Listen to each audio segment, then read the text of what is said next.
Ladies and gentlemen, boys and girls, welcome back to the channel. It's Monday. We have a 9-game slate, March 18th, new week. It is the NCAA tournament. March Madness week is starting, Selection Sunday, if you're into that type of stuff. All that just started, but we're focusing on the NBA today. We got 9 games, decent amount to cover, lots of injury news early on. This slate should be like one that we had, I think, last Wednesday or Thursday, where it was just injury news after injury news coming out all day long and everything got messed up. I'm expecting something similar to that today, based on what you're looking at right now, the injury news. If this is your first time to the channel, welcome to the channel. My name is Sal. I cover daily fantasy sports in the NFL, NBA, and what will be the MLB very, very soon streets. Going to try and juggle that with the NBA season as best as we can. Just want to give you overwhelming value, basically take out all the research time for you guys, at least early in the day, make it a lot easier, and that's what these videos are. I give you value, I get your attention in return, and it's a win-win for both of us. So if you could hit that thumbs up right now, I'd greatly appreciate that. And if you want to comment down below, I want to ask a question a day and start doing that. The question that I want to ask today is, what do you want to learn more about in DFS? Drop that down below. It could be anything. I want to know, I want to gauge and see if I can make some videos based on that, or just reach out to you personally and answer any of your questions. So what do you want to know? What's a question in DFS that really you want to learn more about, or just see how you can improve in that area? Drop that down below. And if at any point during the video you get some value, I'd appreciate you subscribing. That'd be awesome. Quick things, just housekeeping before we get going. Take 30 seconds to a minute tops. This is the Discord. I added an NCAA for March Madness channel literally a few minutes ago. People wanted it, so you can jump in there. This is the NBA chat. There's just a bunch of free channels in here. You can talk. There's over 330 people, 20 people a day are joining. It's incredible, so definitely get in there. If that's something that you're interested in, I highly recommend it. And if you want the projections, I do NBA projections, going to be getting into MLB and definitely NFL projections. This is what the projections, this is where you would get them, Patreon. Another question I have is, what else would you guys like to see on here? I have projections, I have a coaching call. If there's anything else you think would be valuable for you guys that I can put on here, free or not, or I mean, for a cost or even free, just let me know. I'd like to put some things on here and just get more content on this site for you, but the projections are here, come out to about 30 cents a day. You can check them out. So definitely recommend those, and definitely recommend the Discord as well. It's where you can talk to me and everybody else in the community. Just even if you don't like to talk, you can just gauge what people are saying and just kind of get that knowledge spillover from people. Just so many people talking about something, you just automatically become more fine-tuned in it. So with that out of the way, let us start now with the injury dashboard. So injury dashboard, there's a lot of things going on here. It's also injury and status. Russell Westbrook suspended, got his 16th personal foul, so now he gets suspension. With him being out, this is going to affect Paul George. It's going to affect Dennis Schroeder, who should come in, get more shots. I mean, Russell Westbrook's usage around the 33% range right here. You can see touching 34%, playing around 36 minutes a game. That's a lot of shoes to fill. Paul George, who's already playing 37, 38 minutes a game, runs a lot on the court with Westbrook. He's not going to be taking up those minutes. He might get an extra 1 to 2 to 3 tops minute boost here. So you're going to be seeing a lot of more minutes for the likes of guys like Dennis Schroeder. I would imagine is the biggest beneficiary in terms of the minutes bump from the high 20s to potentially now the low to mid 30s for Schroeder. But Paul George, I did it today. His points per minute go to around 1.5. It's right around 1.48 since the start of the new year with Russell Westbrook off the court. There's a pretty good sample because they usually stagger their minutes. George comes off early in the first and then goes back out, plays the rest of the first once Westbrook comes out, and a good majority of the second with Westbrook off. So they stagger those minutes, so it's a pretty good indicator. The 1.48, it's a bump of about 0.15, which is a lot. So Paul George, obvious great spot in terms of Westbrook being out. His usage and production should raise, but I like to look closer at Dennis Schroeder, places like that. We could talk about that a little bit more. Tough matchup there, but that's who's going to get the biggest impact. Gordon Hayward's doubtful with the concussion. And just for the ease of use, I always forget to do this while I'm doing it, but we could just sort this. Let's just sort it by team, just so it's easier. So this is probably going to throw off a couple of things, but Gordon Hayward doubtful with the concussion today. I mean, it'll affect the secondary unit there. Maybe stabilizes Jason Tatum and Marcus Morris a little bit, gives Jaylen Brown a little bit of a bump off the bench. Al Horford probable, came out in the last game, but he's probable today. Kevin Love is questionable today, and this is going to be another situation in Cleveland where Zizic could be the only viable big man there. Yeah, Marquise Chris will be there now. He's not suspended like the last time, but Kevin Love questionable with a back. They've been easy on Kevin Love. I believe this is the front end of a back-to-back, so they're going to probably, I would imagine, lean on resting him here. We'll have to wait and see. Larry Nance and Tristan Thompson already ruled out, so that's a bump for Ante Zizic. And Love, if he does draw the start. If he doesn't, you're going to see Zizic playing around 33 minutes today at the center position. Matthew Dellavedova being out, nothing mainly for him personally, but it's going to affect Colin Sexton, who will continue to see now close. He's been getting 37, 39, 36 minutes. I'm projecting him at 35, but the upside is there for 37 or 38, and the price hasn't come up. And also Jordan Clarkson off the bench should stabilize now instead of around 28 to around 30 with Dellavedova out. Kyle Lowry's questionable. I hear rumors of leaning towards out with him and Kawhi. It's been a while. 10 days or whatever since Kawhi's been rested. So keep an eye on that. Right now he's questionable. Fred VanVleet came back and he played extremely well. Didn't have any minutes limit. It didn't seem like. I think he played over 30 minutes. So if he's out, I expect him to draw a start here. Even if Lowry's in, I would expect VanVleet to get back into the starting rotation over the likes of Jeremy Lin and Danny Green at the 2. Luka Doncic is probable. Missed the last game, was ruled out a little bit right before the lock. So if you got him out, that's great. He's probable today. DeMarcus Cousins is questionable. Durant is also questionable for Golden State. Andrew Bogut is able to make his season debut. If Cousins is out and Durant comes out, Bogut might see extended run. I don't expect it to be anything major, maybe 15 minutes or so. We can't really project, or I can't really project confidently what that will look like. He's new to this whole rotation and team. But with Cousins questionable, I feel like they lean towards leaving him out today. Durant is also questionable after missing 2 games, so keep an eye on those big pieces. Justice Winslow, this is a big piece for a lot of people, so he's questionable today. Goran Dragic, we saw, had his best game of the year after being injured for the majority of the year. And Dwayne Wade had a very good game with Winslow out. And Wade was actually doubtful, came to probable. So those guys are going to be impacted, right? So that's 2. But also on the flip side, Paul George might be impacted here. If Winslow's on the court, it just makes this whole unit a better defensive. He won't get the one-on-one matchup I wouldn't expect, but you can see some Winslow on Paul George. I would expect it to be more so Richardson, but this just improves that whole defense a little bit more. Winslow overall questionable. It makes Dwayne Wade and Dragic a better play. It seems like Wader's minutes are just being wandered off as Dragic is back. Wader's was in a good spot yesterday, only played 22 minutes. So I think the biggest impact will be on the Dragon, Dragic, and Wade. Dennis Smith Jr. questionable. Moutier had one of his best performances of the season, if not the best, yesterday in Dennis Smith Jr.'s absence. Dotson continues to light it up, so that's who would be impacted. Noah Vonleh questionable. We saw Mario Hezonja come in and play 36 minutes. That's how crazy this Knicks rotation is. He just comes out of nowhere playing 36 minutes. I have no idea how to project this Knicks team. Right now I have Mario Hezonja at 24 with Vonleh questionable. Russell Westbrook, we already touched on. Tyler Johnson is questionable. Look, if he's out, Devin Booker's usage and just minutes at the point guard position, we saw the guy go nuts the last time out. Not as great of a matchup with Chris Dunn going to be against him if he starts at the point guard position with Tyler Johnson out. But it's going to affect Devin Booker getting point guard minutes, and Kelly Oubre also just seeing extended run and production, the ball in his hands more.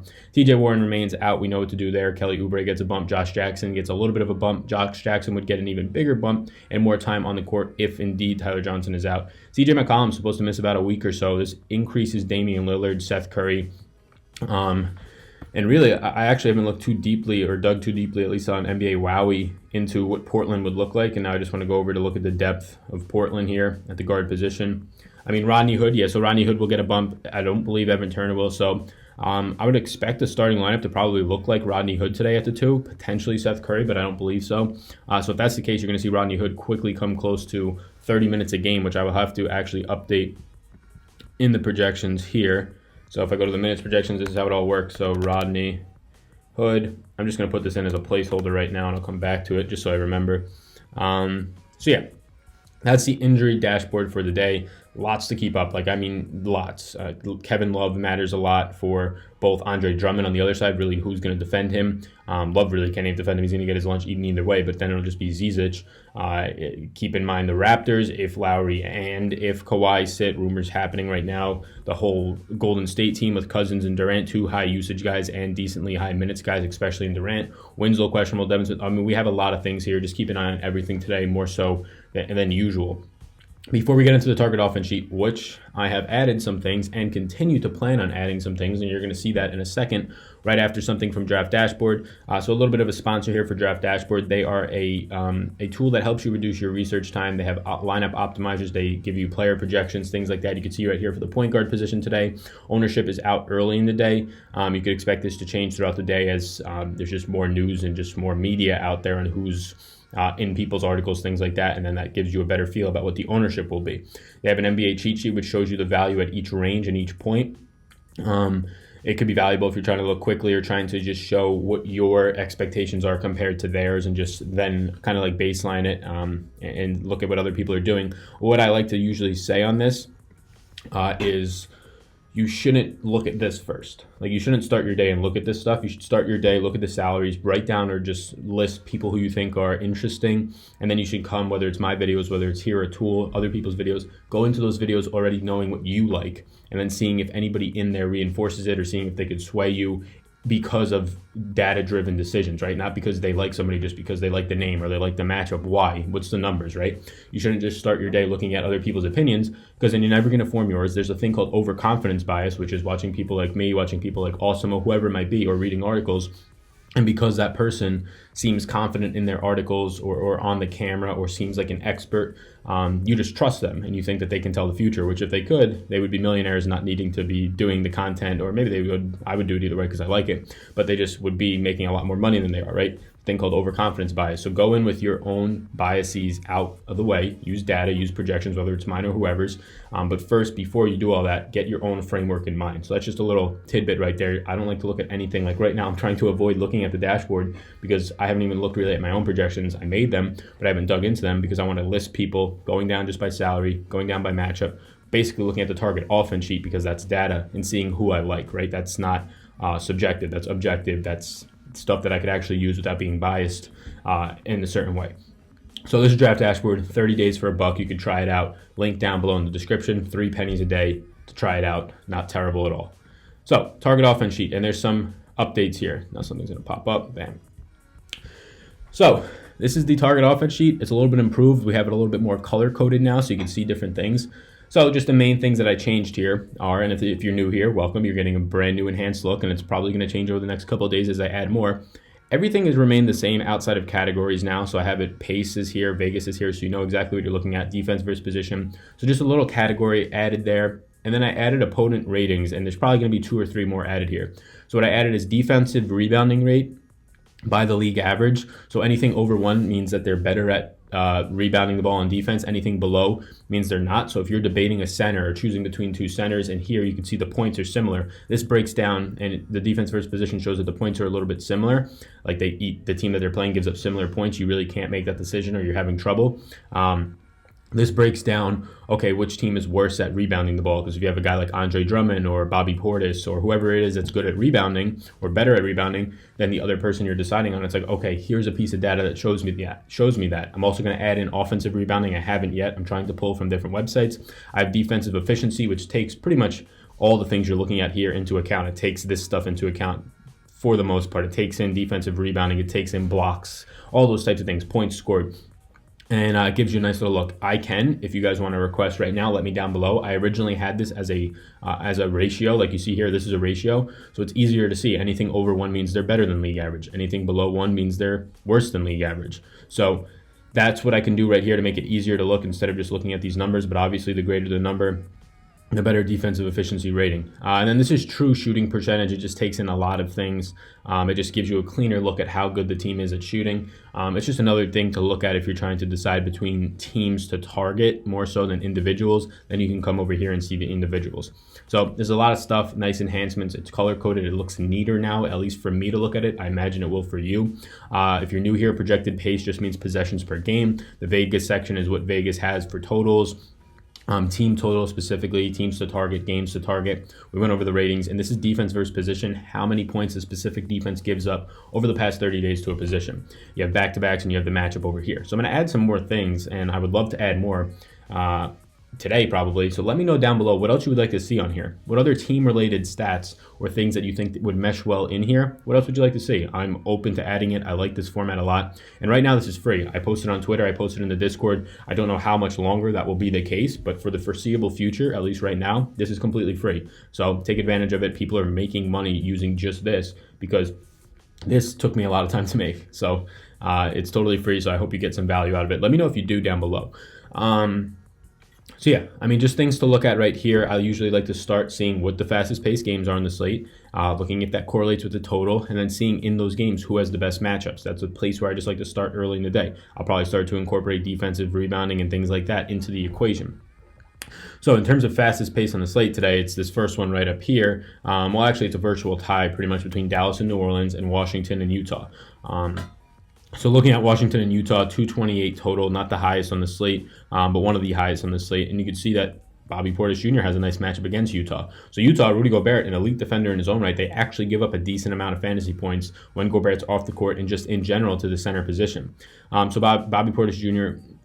Seems interesting here. Not somebody that I might go to. On the flip side, again, with Utah, guys like Jay Crowder have great matchups today. 53.66 points given up over the last 30 days to the power forward position in Washington. They're a very bad rebounding team. Rudy Gobert has a nice matchup as well, usually underpriced on Draftkings. So I like Derek Favors. I like Jay Crowder, at least early on looking at this. If you want to go to Cleveland and Detroit, look, we're going to see that Cleveland and Detroit, once again, by $200, this man Andre Drummond's price has come down. And once again, Blake Griffin's price has come down. Drummond's really isn't due to a lack of production. I mean, he had a very bad game and he scored 42 fantasy points at 8,800 last time. So that doesn't get you there. But now the price comes down again in a good matchup against Cleveland, who doesn't have potentially even Kevin Love today.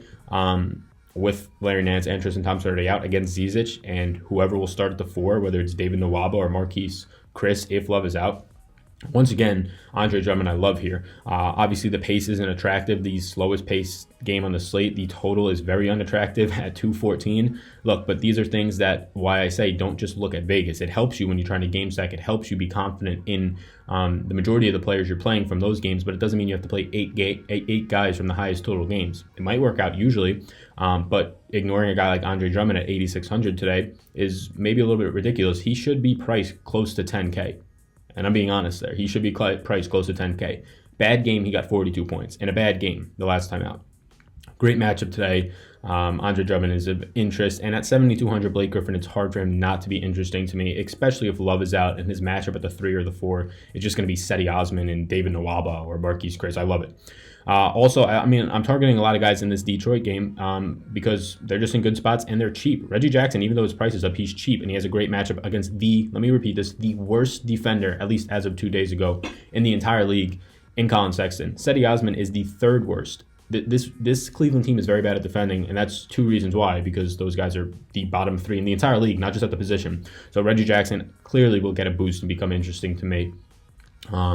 Let's look at some other high-paced games. You can see Dallas and New Orleans has a high-paced game here. You like to attack New Orleans with the bigs, especially since Anthony Davis isn't out there for half the game. So Dwight Powell at 6,200 becomes very digestible, especially if he continues to see around 32 to 35 minutes a game. He has the best matchup on the slate against the center position today. New Orleans giving up 62.48 over the last 30 days. Some other guys on Dallas, I like Luka. His price is still below 9K. He sat out the last game. I like him. I like Tim Hardaway Jr. Just lots of beneficial spots here with technically the highest pace game and the highest total at 232 on the slate. It's a nice game to target. Luka, I mean, you can go even Brunson. I personally like, in this order, probably Luka, Powell, Tim Hardaway Jr. as of right now. On the other side, on the New Orleans side of the ball, Alfred Payton's price is up. On FanDuel, it's 9,300. I think on DraftKings, it's 7,500. Look, the guy's had 4 triple-doubles in a row. He's in another spot with the pace and the total.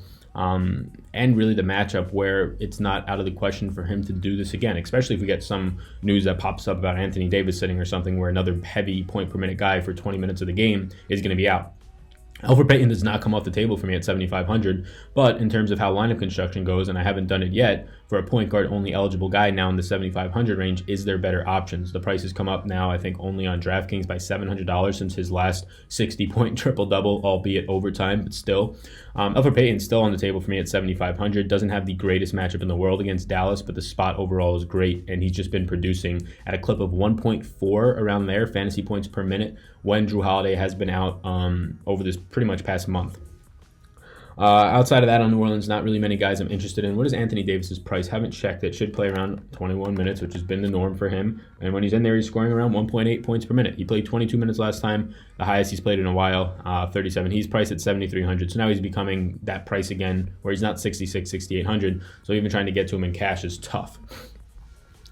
Some other spots, Phoenix and Chicago. Look, Lauri Markkanen is 7K. He's very close to being a very strong interest of mine being below 7K. Right now, he's a little bit of an interest just because his price is down so much and he has the 50 to 60 burgers, you would imagine, in his back pocket, but we haven't seen anywhere near that. He's been slumping tremendously, but he does have a good spot today against Phoenix, as does Robin Lopez. The problem with Robin Lopez is his price is 6,200, same price as Dwight Powell, same price as some other nice centers today.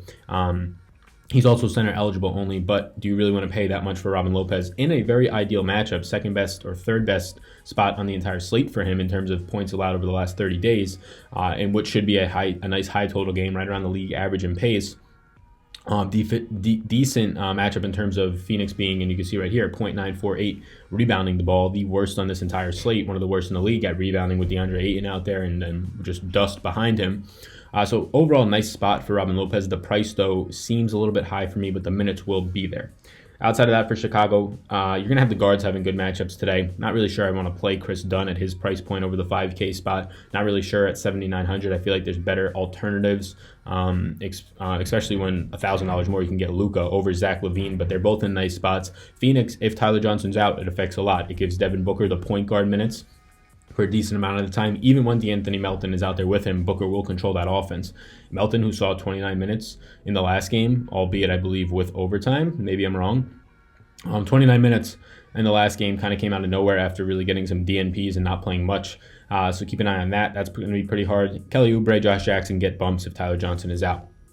So that's the target offense sheet. Those are just some of the games. Ideally, I would like to be hitting on every single game on like an hour show, but that's something that I'll be doing during live shows before lock. Schedule will be coming out probably next week for those. Potentially this week I'll do some, maybe Thursday I'm leaning on. And again, if you know anybody, you yourself or anybody who has experience with creating like videos like this, editing them, or at the very least been on camera and talked about data and talked about the NBA and preferably the MLB seasons in DFS and can do that like this as an analyst, let me know. I want to find a clone of myself to kind of work with them. Hit me up on Twitter, whatever it might be. My email, dailyfantasyassist@gmail.com. Right now, if you could hit me with that thumbs up, helps a ton. And subscribe if you haven't, if this stuff looks cool to you. I'm going to go over to early interest, and these are very early interests. Like usually, sometimes I have some thinking behind them, but at this point in the day, it's been a lot. Been doing a lot in the mornings, applying for jobs after college, just things like that. So didn't really look too deeply at these. Pretty much everything I've mentioned up to this point is factored into my early interest. That guys that I talked about on the target offense page. Paul George, hard not to be an early interest below 10K without any Russell Westbrook there. Matchup overall isn't great. The pace in the game, though, is pretty attractive. A pace-up spot for the Miami side because OKC's been playing at the fastest pace since the beginning of the year. At 9,700, it's hard to ignore that. You can put him in 4 spots in your lineup. He's a small forward, too, power forward, wherever you want to put him. It feels good. The matchup, though, not the greatest. But look, 30% usage with Russell Westbrook on the court. When he takes him off, it's the 35-plus usage. Andre Drummond, price coming down at 8,600 against Cleveland and Ante Zizic. There's a very good chance today that Andre Drummond will be going up against Ante Zizic, Marquise Chris, and David Nwaba. Look, even if he's going up against Kevin Love stands no chance, but that's the very real chance of what's going to happen today. I love Drummond. Dwayne Wade, if Justice Winslow is out, I have a lot of interest in. Either way, 4,400 is too cheap, but if Justice Winslow is out, you're going to see more usage and more production when Wade is on the court. I'd like to see him get in the starting lineup, but I don't think we see that. Blake Griffin, 7,200, too cheap, but he's just not producing, right? Again, against Cleveland, he should have a very good matchup today. 7,200 is becoming very hard to ignore. Colin Sexton, worst defender in the league, but he's going to see 35 to 36 minutes, especially with Dellavedova out today. That locks him in for, I would say, at a very minimum 34. Like, even if he gets in some sort of foul trouble somehow, which I don't foresee happening to Colin Sexton, 34 minutes, like, bottom number. Average, probably 36 today. I have him in for 35 in the projections. Cedi Osman, if Love is out, gets a big bump for me in this game. Look, it's the lowest paced game, but I love so many guys in it on both sides, and that's how it's been pretty much the past week or two for Cleveland because these guys are underpriced. Sexton should be a $6,200 guard based on the minutes he's playing and his production, and he's not getting there. Cedi Osman should be in the 6K range as well. He's not getting there. Andre Drummond should be around 10K. He's not there. So just a lot of attractive spots based on price. Reggie Jackson, best matchup on the entire day, no matter the position against Colin Sexton. Still too cheap, 5,100, and I like that you could put him in at the shooting guard position, have him in today for 28 to 29 minutes. Booker, I like him a lot more if he's starting at the, or not starting at the point, but if we're going to get Tyler Johnson out news and he plays a lot more point guard minutes. Chris Dunn is a tough matchup though. Dwight Powell, 6,200, already mentioned my interest in him, as well as Robin Lopez at the same price. Centers both have good matchups today against teams that struggle with rebounding the ball and defending the bigs. Lauri Markkanen, I don't want to play him because of what we've seen, but eventually this guy's going to bottom out, right? And by that I mean he's going to eventually hit a salary where then he has to boomerang back because he starts producing. That salary might not be till 6,500, but 7K is getting there, so it's at least interesting, something to note. Luka's back at 8,900. He's too cheap in this highest paced game. Derek Favors, as well as Jay Crowder, but I like Favors just point per minute wise. Even if he only plays 25 minutes today at 5,800, he could easily pay that off against this Washington team that struggles rebounding the ball. Kelly Oubre, like him a lot more if Tyler Johnson is out, but either way, I like him. Price now coming up, though. It's not around that 59 to 6,000 range, 6,500, so keep that in mind.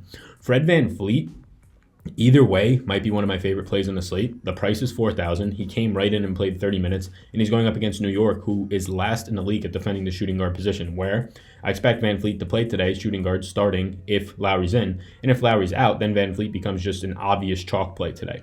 Tim Hardaway Jr., 5,200. Don't have as much strong interest as I did the other day when Luka was out, but it still is a very good matchup today. Once again, high-paced, high-total game. Jason Tatum has the best matchup at the shooting guard position today overall against the likes of Will Barton today in Denver. So nice spot for Jason Tatum, and the price is nice at 6,100. Ante Zizic, I don't like playing this guy. He's a center who will see 30-plus minutes, and he's only $4,000. He's going up against Andre Drummond. It sucks that he's only center eligible. It sucks that he sucks, but it's at least interesting that there's a $4,000 center who, you know, if no other value opens up, which I highly doubt, we'll get some run here. We'll get easy looks at the basket, rebounding opportunities. Look, he's the same price as Fred VanVleet, and even though I hate playing shooting guards, if VanVleet starts at the shooting guard position against New York, the best possible matchup you can get at that spot, against Damian Dotson and whoever else the guards are, Trier and whoever else wants to defend him, I like Fred VanVleet a little bit more than Zizic. They should see the same amount of minutes. I just like VanVleet's skill and abilities more. He will get his assists. He's not just a spot-up shooter. He will create his own shot. He will drive to the rim, things like that. So those are early interests. Obviously, there's more guys I'll be interested in. I might not use any of these guys in my main lineup. I might use all of them, right? Or as many as I can. So that's where I'm at right now. Leave it on the target offense sheet. This will be on Twitter. This will be in the Discord. I'm excited to run this out there. Looks a little bit better, cleaner, more sophisticated maybe. Easier to read still, though. I want to add more to it, so drop down below. What do you want to learn more in DFS? What would you like to see more on this target offense sheet? And if you haven't yet, thumbs up button helps me out a ton. Hit the notification bell and get in the Discord. 330 or so people in here, people now talking about the NCAA, if that's something you're interested in. Obviously, you could do a lot more than that. NASCAR, golf, NBA, MLB is starting to heat up. Obviously, the sleeping giant of the NFL is in there. So check it all out.